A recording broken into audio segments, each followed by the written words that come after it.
L'humeur de Dany. Bonjour Daniel Cohn-Bendit. Bonjour Maxime. Avec vous, chaque matin, cette semaine, nous allons revenir sur un événement marquant de 2014. Et pour commencer, on va parler de la Coupe du Monde de foot. C'était au Brésil l'été dernier, évidemment. Il y a une image qui a forcément retenu votre attention.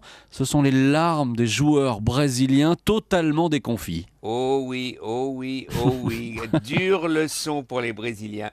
D'ailleurs, j'ai l'impression qu'ils ne connaissaient pas le dicton. Il ne faut pas vendre la peau de l'ours avant de l'avoir tué. Parce que vraiment, quand je suis arrivé au Brésil, ils étaient champions du monde avant que la Coupe du Monde commence. Vraiment, ils étaient sûrs et certains. Et cette pression incroyable sur les joueurs a fait que ça a été la grande déception. J'ai jamais vu autant de larmes dans ce pays. Le pays était en larmes. Mais ça n'a duré que 24 heures. Et après, ils étaient tous des fans de l'Allemagne contre l'Argentine. Parce que le pire, ça aurait été que l'Argentine gagne au Brésil. Ça aurait été terrible. Les Allemands, donc champions du monde, Dany, pour vous, leur victoire, elle s'est jouée sur quoi? Sur leurs nerfs qui ont résisté?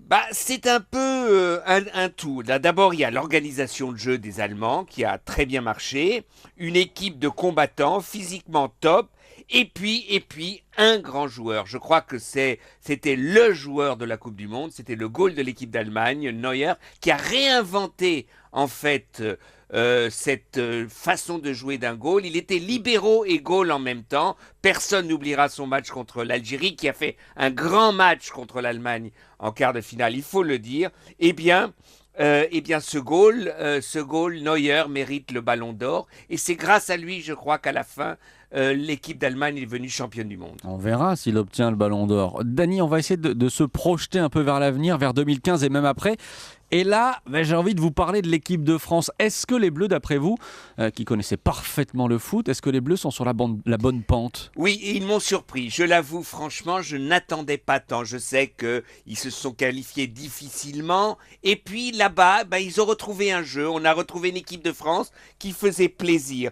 Elle était un peu tendre, un peu jeune. Vous avez à l'image de Griezmann, par exemple, qui n'a pas donné tout ce qu'il a en lui. Mais enfin, quand même, et il faut dire que d'ailleurs, en quart de finale contre l'Allemagne, l'équipe de France a perdu d'un tout petit peu. Donc, c'est bon augure pour l'Euro 2016. Je crois que la France, si la France n'oublie pas la leçon du Brésil, il ne faut pas vendre la peau de l'ours avant de l'avoir tué. Donc la France a une équipe qui peut aller loin à l'Euro 2016 si il retrouve encore un de joueurs et peut-être un Ribéry en grande forme. Et peut-être si Ribéry revient, mais c'est pas sûr ça. Ça, c'est pas sûr, mais il faut un joueur extra, un grand qui tire l'équipe vers la victoire. Ouais, parce que Ribéry, lui, ne veut plus jouer en équipe de France. L'humeur de Dany et la leçon brésilienne, donc ce matin.